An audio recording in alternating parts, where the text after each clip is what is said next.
Señoras, señores, ¿qué tal están? Los presupuestos de 2013 han vuelto esta semana a protagonizar la actividad parlamentaria tanto en las salas de comisiones, con la comparecencia de los consejeros de Sanidad y Cultura para desgranar sus cuentas, como en el Pleno. Entre críticas y reproches, el presidente de la Junta retaba al PSOE a presentar un presupuesto alternativo. Enseguida les contamos todos los detalles. Antes, como siempre, titulares.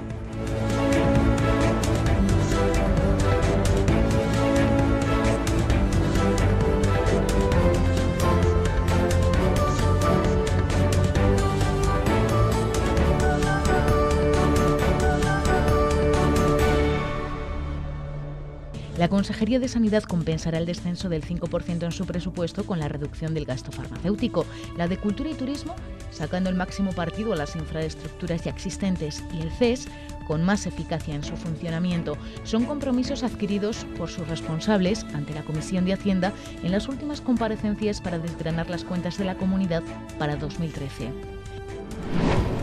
Castilla y León se convierte en la sexta comunidad autónoma en contar con un colegio de periodistas. Las Cortes lo aprobaban esta semana en pleno ante la atenta mirada de la Federación de Asociaciones de Periodistas de España. En nuestra entrevista de hoy, su presidenta, Elsa González, nos contará los principales retos de este órgano. 3 años después de su muerte ve la luz El siglo de Kremer, una mirada a la obra, la vida y los acontecimientos históricos que rodearon al polifacético escritor y periodista Victoriano Kremer. El libro, escrito por Ernesto Escapa y publicado en colaboración con la Fundación Villalar, arranca a principios del siglo XX en Burgos. Fue una sesión intensa, llena de críticas, reproches y desafíos. En el cara a cara entre gobierno y oposición, Herrera aceptaba el reto lanzado por el portavoz socialista para debatir con él las cuentas de la comunidad de 2013, pero ponía una condición: que el PSOE presente un presupuesto alternativo. Según el reglamento de la Cámara, es la consejera de Hacienda quien debate de presupuestos, pero este año eso podría cambiar. Ya le he pedido a usted que lo hiciera usted, pero seguramente no lo haga. Se lo voy a aceptar si presenta un presupuesto alternativo para Castilla y León, donde nos hable de su visión macroeconómica, de sus decisiones en materia de impuestos. Hay condición, pues, para ese reto y a falta de ver si se producirá, Herrera y López hablaron del presupuesto en esta sesión. El presidente dice que es realista para una situación que en 2013 será dura y difícil, aunque la economía estará ligeramente mejor. La oposición le reprocha haber recortado en 2 años 109 millones en fomento del empleo, 207 en sanidad y 276 en educación. Que mientras mi partido presenta iniciativas para evitar el desahucio de las familias, los suyos van a los tribunales a defender a los bancos para la gente que es desahuciada. Herrera le recordaba que este jueves se ponía en marcha un servicio integral de apoyo a las familias en riesgo de desahucio y criticaba su falta de argumentos. Estamos todavía esperando que usted materialice, que usted formalice. Es que es muy fácil hablar de boquilla, este recorte de más de 1.000 millones de euros en la sanidad pública de Castilla y León. Además, un asunto que se arrastraba de su último cara a cara. Herrera dijo que había hablado con los grupos antes de la conferencia de presidentes. Obviamente lo he consultado con la dirección de mi partido, que me ha aclarado que usted miente. Si usted se refiere a su actual secretario regional, o le ha informado mal, o no está diciendo la verdad. El grupo mixto tachaba de limosna feudal el acuerdo de la Junta con el Banco de Alimentos. Absolutamente vergonzoso. Le contesto por educación y por el respeto que me merece su señoría. Lo que tiene que hacer un gobierno de una comunidad es trabajar para que no sean necesarios los bancos de alimentos. El presidente le informaba de la iniciativa que ha apoyado Izquierda Unida en Sevilla con el Banco de Alimentos. González pide más impuestos para las grandes fortunas. Pero esta sesión se prolongó varias horas más y en un tono además igual de intenso, entre otras cosas por la ley de dependencia. Mientras el PSOE intentaba arrancar del Ejecutivo un compromiso para plantar cara a Rajoy y evitar los recortes que a su juicio están sufriendo las ayudas a este colectivo, la Junta les acusaba de buscar rédito electoral. Con la pregunta oral que formuló por la tarde y la proposición que planteó al día siguiente, el PSOE perseguía lo mismo: evitar los recortes que a su juicio están sufriendo las ayudas a los dependientes. Pero ni el PP ni la consejera lo aceptó. Según Milagros Marcos, lo que ha hecho su consejería es mejorar el decreto estatal para garantizar las prestaciones y profesionalizar los servicios. Con la regulación estatal, sin aplicar la de la comunidad autónoma, estas familias que usted dice no tendrían derecho a compatibilidad de prestaciones. ¿Quién es usted, señora consejera, para decir a un padre o a un hijo que tiene que meter a su padre o a su hijo en un centro residencial. Nadie está diciendo que lleven a los mayores ni a los hijos a los centros. Dígame usted si quiere seguir apostando por el empleo o por la paguita que tantos réditos electorales les ha dado. Elíjalo. A este mensaje, el consejero de Sanidad añadía uno más, derivado de la supresión de las urgencias nocturnas en varios municipios de Castilla y León. Que esta decisión haya generado una sensación de inseguridad, lo comprendo, pero yo tengo unas responsabilidades que creo que debo ejercer a partir de los datos y del análisis de cuál es la realidad. Y la realidad, según dijo, indica que es un servicio de escasa utilización en estas localidades. Aún así, garantiza las urgencias de atención primaria en los centros de salud del medio rural y en los consultorios donde ya existe. 6 son los centros que se cierran. Poco ahorro y mucho sufrimiento. Usted, a golpe de decreto, no puede decir cuándo tenemos que enfermar, ya que ahora enfermamos en el medio rural. Porque a su juicio, servicios como estos son esenciales para fijar población en Castilla y León. Otro de los protagonistas de este debate parlamentario. Entre la guerra de cifras... Ustedes deben emplear el método del almendro para el cómputo demográfico, ese que tiene en cuenta la población de Castilla y León única y exclusivamente a 25 de diciembre, cuando todo el mundo ha vuelto a casa por Navidad. Y los reproches. ¿Por qué ni siquiera acuden ya a los consejos para hacer el seguimiento de la agenda de población? Mire, usted habla mucho de la población, pero realmente no hace nada. La consejera de Hacienda retaba al PSOE a buscar alternativas para incrementar la partida de 420 millones de euros que el Ejecutivo ha previsto en los presupuestos de 2013 para la agenda de la población. Sin embargo, el reto cambiaba de dirección en el hemiciclo cuando los socialistas se interesaron por conocer las propuestas que va a plantear la Junta al Plan Nacional de Infraestructuras presentado hace un mes por la ministra Fátima Báñez. Un plan que, a su juicio, es teórico y demagógico. Está en juego nada menos que el futuro de nuestros aeropuertos, de nuestra red ferroviaria, nuevos peajes, la defensa de los transportistas y del transporte público. Dele tiempo, señoría. Después de 8 años le entran las prisas, y le entran las prisas de repente. Aún así, Silván se comprometía a presentar en tiempo y forma ante Madrid todas las demandas de Castilla y León, pero en este pleno también pesaba la decisión de Nuclenor de desmantelar Garoña, tanto que el PSOE volvía a pedir con una proposición no de ley el plan de dinamización de la zona. Los populares lo rechazaban. Quizás era una buena decisión el plan Garoña, pero lo que era una pésima ejecución. Y el Colegio de Economistas de Burgos lo dijo. Esta proposición les hubiera permitido una salida digna al ridículo que han venido ustedes realizando en el tema de Garoña. Y no podemos dejar a esa zona sin la perspectiva de recursos públicos para generar empleo. Todavía nosotros tenemos una esperanza a que realmente no se cierre. Desde el PP reconocían que no se ha podido hacer más ante este posible cierre, pero avalaban la labor de la Junta, apoyando proyectos positivos para la comarca. El consejero de Sanidad ha sido uno de los últimos responsables de la Junta en desgranar ante comisión los presupuestos de su departamento para 2013. En total, dispondrá de 3.200 millones de euros, un 5% menos que este año, pero según ha dicho, lo compensará reduciendo el gasto farmacéutico y ampliando la jornada laboral de los trabajadores. En su comparecencia, Sáez Aguado ha tenido que escuchar duras críticas de la oposición. No solo se ha hablado de números, sino también de medidas, 55 en total para mejorar, según el consejero de Sanidad, la sostenibilidad del sistema sanitario. El presupuesto para 2013 será de 3.200 millones de euros, un 5% menos que este año. Supone disponer de 188 millones menos que en 2012. Es mucho dinero y si lo tuviéramos podríamos hacer muchas más cosas. El ahorro se conseguirá reduciendo el gasto en medicamentos, ampliando la jornada laboral, disminuyendo los contratos con empresas de servicios y reordenando la atención primaria. Para la oposición no es ahorrar, sino recortar. Lo que no les va a gustar nada a los ciudadanos es ver cómo se consolida sus posibilidades no de curación y de mejora, sino de sufrimiento. Van a conseguir lo que parece que es un objetivo oculto, que es que la ciudadanía no haga uso del derecho a la salud. Se trata, a nuestro modo de ver, de unos presupuestos realistas, unos presupuestos que vuelven a ser posibles, que son coherentes con la actual coyuntura económica y el principio de austeridad que les inspira. Se construirá un nuevo centro de salud en la localidad leonesa de Babia San Emiliano y se finalizarán las obras del de Lerma en Burgos, al igual que en los hospitales clínicos de Salamanca y Valladolid y el provincial de Zamora. Los hospitales de Benavente y Miranda de Ebro serán ampliados y reformados respectivamente. El de Palencia aún está pendiente del proyecto de ejecución. La dotación disponible para inversiones prácticamente se mantiene en términos globales, lo que permitirá dar continuidad a los proyectos de obra en ejecución, dotar del equipamiento necesario a aquellas obras cuya finalización está prevista para los próximos meses. La Consejería estudiará la posibilidad de crear la consulta no presencial para que los pacientes puedan ponerse en contacto con su médico a través del correo electrónico o por teléfono.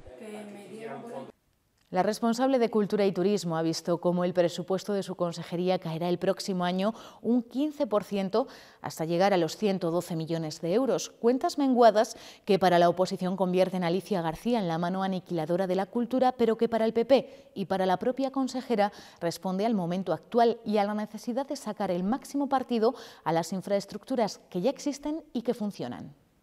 No se puede ver la luz al final del túnel con un 15% menos de presupuesto, ni se pueden sacar de la cartera grandes proyectos. Pero con los 112 millones de euros que gestionará en 2013, su consejería rentabilizará lo que ya tiene, mantendrá el patrimonio y potenciará la colaboración público-privada para promocionar Castilla y León. Se han construido importantes infraestructuras culturales, deportivas e incluso turísticas, se han hecho importantes inversiones y ahora lo que toca es mantener esos servicios y dotarlos del máximo rendimiento, y en eso nos vamos a emplear. Pero estos argumentos no convencen a los grupos de la oposición. Creen que por mucho que se prometa, si no hay dinero, todo quedará en papel mojado. Es la consejera de los incumplimientos. Cuando prometió 15.000 puestos de trabajo, solamente en el último año en el sector turístico hemos perdido 4.000.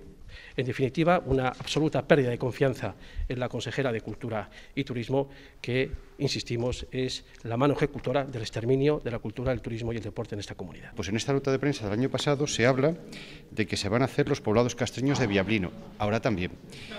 El plan de la catedral, como no se hizo, se repite. Desde el Partido Popular prefieren mirar el lado positivo de estas cuentas. Cada una de las partidas que se ha hablado y económicamente lo que se ha realizado es lo que se va a hacer. Lo que se va a hacer y lo que se puede hacer. Y lo que se va a hacer, según explicaba Alicia García ante la comisión, tendrá su reflejo en un nuevo programa de restauración del románico mudéjar, un segundo plan para promocionar los museos, otro para ayudar a las industrias culturales y una web que centralizará toda la información turístico-cultural de la comunidad. Y será una plataforma de comercialización para nuestros empresarios. También tenemos el programa 1x1, que nos permite intervenir en diferentes templos de nuestra comunidad, intervenir en las catedrales por más de 1 millón de euros. Se sumarán al 1,5 millones que destinarán para promocionar el español, otro de los pilares de la consejería. Hasta que no se materialicen los cambios pactados entre la Junta y el PSOE para el Consejo Económico y Social, su objetivo, como órgano consultivo de participación ciudadana y de asesoramiento, será funcionar con la máxima eficacia posible, pero con menos presupuesto. El CES tendrá en 2013 1.700.000 euros.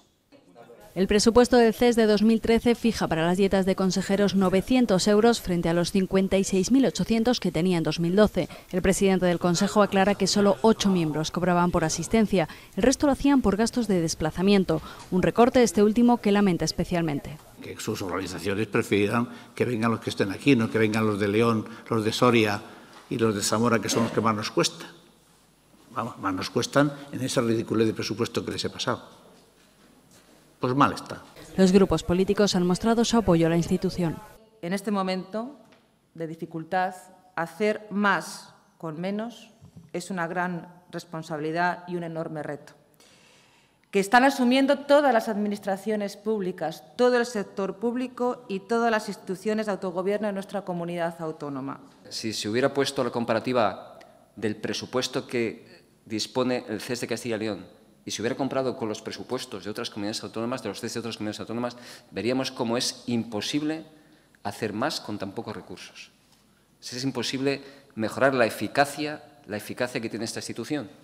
Que en unos momentos de fractura social como la que estamos viviendo, el papel del CES era el último reducto para el diálogo civil con el que se podía encontrar un gobierno. Díez Oces ha aprovechado la comparecencia para recordar que son necesarios órganos de control de la gestión pública.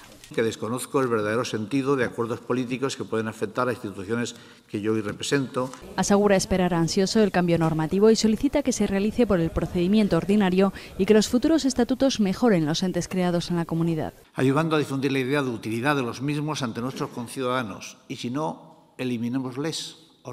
El CES esperará a que se fijen los cambios para renovar sus órganos y ha solicitado encuentros con todos los grupos políticos para trasladarles sus criterios sobre hacia dónde deben orientarse las modificaciones. Al margen del Pleno y de los presupuestos, la Comisión de la Presidencia se reunía esta semana para sacar adelante dos propuestas recién llegadas de Bruselas. Los cambios en el marco financiero de la PAC derivados de la próxima incorporación de Croacia a la Unión Europea y la modificación del reglamento para tener un mayor control en la comercialización y distribución de los productos sanitarios. En julio, Croacia se incorporará a la Unión Europea en un proceso que obligará a Bruselas a ajustar los presupuestos de la PAC para 2014-2020. Un cambio en el reglamento que las Cortes han apoyado sin fisuras, aunque sin olvidar la postura de la comunidad ante la reforma de la política agraria común. Es lógico, en consecuencia, el reajuste en la asignación de recursos, pero ello no debe hacerse a costa de causar un mayor menoscabo en la renta de los agricultores leoneses y castellanos, tan castigados por los recortes en las ayudas públicas, autonómicas y nacionales. Pero este reglamento da además un paso más en la transparencia, con nuevas normas que la Comisión ha apoyado para que la sociedad conozca mejor a quién y cómo se dan las ayudas, sin que eso afecte a la protección de agricultores y ganaderos. Creemos que refuerzan enormemente el control público y, sobre todo, la transparencia de la Administración. No obstante, también consideramos que la publicación de dicha información debe de efectuarse de forma que interfiera lo menos posible en el derecho de los beneficiarios. Unanimidad que también han trasladado a otra propuesta europea para controlar aún más los productos sanitarios. Afecta a productos de lo más variopintos, de una silla de ruedas hasta un análisis de sangre. O aparatos para el diagnóstico in vitro. Ese nuevo enfoque en la regulación yo creo que va un poco más allá, en aras a una protección de la salud pública, también en beneficio de los pacientes y también de los profesionales de la sanidad. Que afecta no solo a todos los productos, sino al conjunto de los actores implicados en su investigación, producción, comercialización y distribución. Porque populares y socialistas también ven aquí una oportunidad de empleo. Son pymes en muchos casos los que trabajan con productos sanitarios de este tipo y pues también garantizar el funcionamiento del mercado interior. Creemos que, sin embargo, se podría haber ido un poco más allá con el objetivo de potenciar en mayor medida la investigación científica y el desarrollo tecnológico en este sector. Sin peros y con consenso, las Cortes daban luz verde esta semana al Colegio de Periodistas de Castilla y León, una histórica reivindicación de un sector poco acostumbrado a hablar de sí mismo, pero con muchas necesidades, entre ellas mejorar las condiciones laborales de los trabajadores y garantizar el ejercicio de la profesión de una manera libre, independiente y al servicio de la sociedad. La creación de este colegio profesional permite garantizar que el ejercicio del periodismo sea libre, independiente y al servicio de la sociedad. Pretende dar cobertura a un espectro amplio dentro de la realidad que conforma la profesión y en un momento de dificultades y crisis que condicionan también esta actividad y que vive de manera sensible este momento. De ahí el valor que damos a este colegio profesional en defensa de la dignidad del ejercicio de esta profesión clave en democracia. Espero que este colegio de periodistas de Castilla y León pueda trabajar en el futuro para que los problemas que están sufriendo sean unos problemas menores.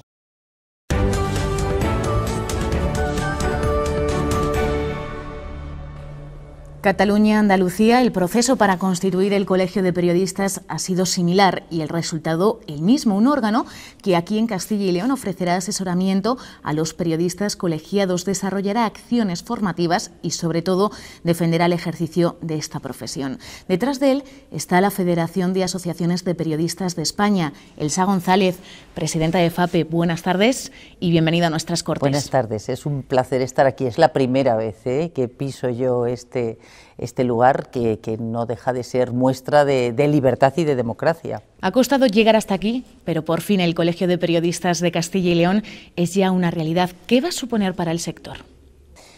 Vamos a ver, el Colegio de Periodistas es un paso muy importante para todos los periodistas de las 9 provincias castellano-leonesas, pero eso no quiere decir que solucione todos los problemas. No va a ser la panacea, pero sí constituye un arma desde el punto de vista jurídico muy importante. Yo diría que en estos momentos en los que, en fin, estamos atravesando unas dificultades que no tienen precedentes en nuestra profesión desde el punto de vista histórico, bueno, el contar con nuevas armas jurídicas yo creo que es muy importante. Ahora, el resto lo tenemos que poner nosotros y es fundamental trabajar con unidad y haciendo gremio.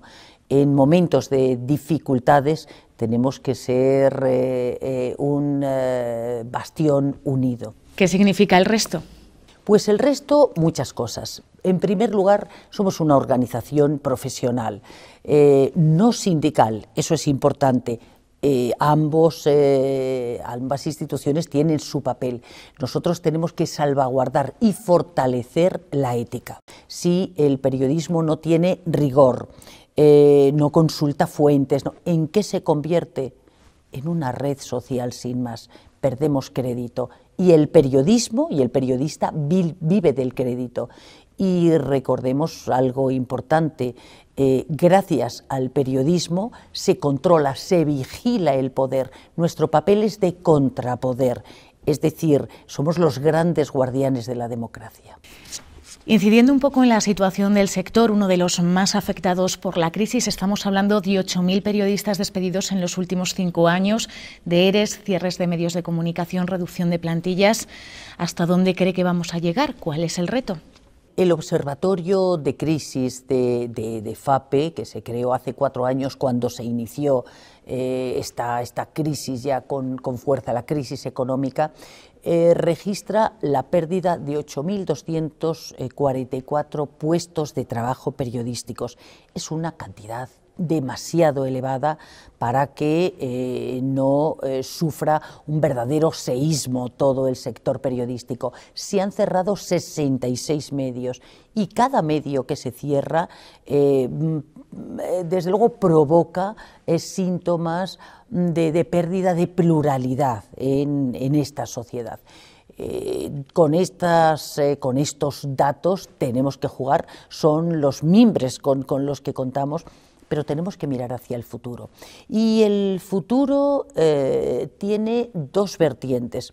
Una, ese gran cambio estructural que ha desarrollado el periodismo, porque nos encontramos en una nueva era de la sociedad de la información, pero con un número de lectores, de receptores de la noticia mucho más elevado que antes. Es decir, el emisor está en una situación precaria, somos nosotros, pero el receptor es mucho más numeroso y mucho más exigente. Quiere estar informado las 24 horas del día. Tenemos que ofrecer calidad y tenemos que ofrecer un periodismo riguroso a toda esa masa interesada en la información. Es decir, tenemos datos para la oscuridad y la niebla, para el invierno, pero en estos momentos también y en un futuro razonable, yo creo que dentro de un par de años, cuando esta situación económica logremos abandonarla, yo creo que entraremos en una nueva etapa que no tiene por qué ser ni mucho menos peor que la anterior, seguramente para ser mejor, porque el periodismo ahora es verdad que atraviesa una crisis importante desde el punto de vista especialmente laboral, pero las cosas no fueron mejores hace años, porque la precariedad ya estaba instalada en las redacciones desde hace mucho tiempo. Volviendo al Colegio de Periodistas, uno de los principales escollos para sacar adelante este órgano ha sido la denominada tercera vía, el acceso al colegio de una persona con tan solo acreditar 5 años en el ejercicio del periodismo. ¿Se ha eliminado? ¿Supone esto entonces un paso más para luchar contra el intrusismo profesional? Primero, el periodismo es demasiado importante como para dejarlo en manos de aficionados. Es una profesión que, al fin y al cabo, está amparada por la Constitución, por el artículo 20. En segundo lugar, el periodista, hay demasiados periodistas parados en estos momentos como para que otro ocupe su lugar, teniendo a profesionales formados con un grado, además de calidad en estos momentos, al salir de la facultad, bastante asentado. Falta algo aquí que yo creo que hay que destacar.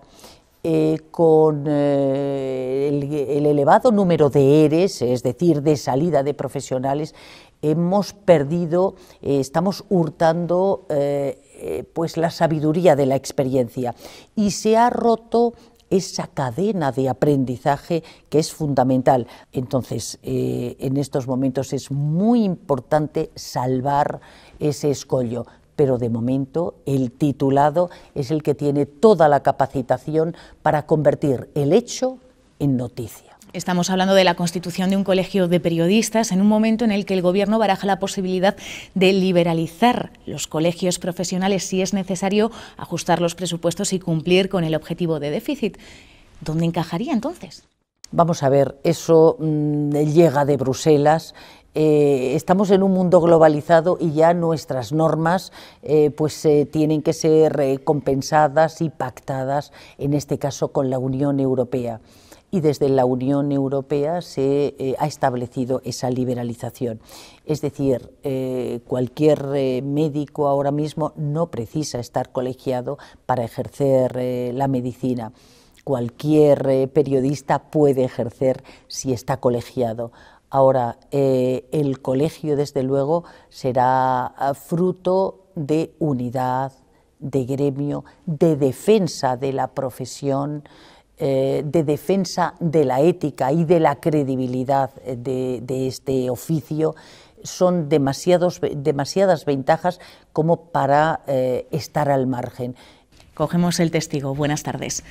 Y de periodistas les seguimos hablando porque 3 años después de la muerte de Victoriano Cremer ve la luz un libro que enlaza su biografía con la literatura contemporánea leonesa. En el siglo de Cremer, su autor, Ernesto Escapa, nos propone un apasionante viaje que comienza en Burgos y acaba en León. Es un retrato de su biografía y de su obra, pero también un viaje con parada en los principales acontecimientos del siglo XX y en los autores que, como Machado, Ortega y Gasset o Valle Inclán, compartieron actividad con el que fuera creador de la revista Espadaña en 1944. Es un personaje clave para entender por qué en León, en el siglo XX y en estos primeros años del siglo XXI, la literatura tiene una relevancia tan importante. El libro nos ofrece una singladura enriquecedora que comienza a principios del siglo pasado y que nos lleva a nuestra época. Se irá deteniendo en los principales puertos literarios leoneses en los que se van incorporando pasajeros notables. Y al finalizar este recorrido, la panorámica que queda en nuestra memoria de todo este periodo es íntegra y exhaustiva. Fruto además de un amplio trabajo de documentación del también escritor Ernesto Escapa. No conozco a nadie con una capacidad de documentación, de integración en su propio pensamiento, como he dicho, y de expresión tan fuerte y tan grande como es la de Ernesto Escapa. El siglo de Cremer, editado en colaboración con la Fundación Villalar, se ha presentado en el Club de Prensa Diario de León, donde Cremer escribió sus últimos artículos. Es todo lo que les teníamos que contar. Ya saben que la actualidad parlamentaria volverá la próxima semana aquí, a nuestras Cortes. Sean felices. Adiós.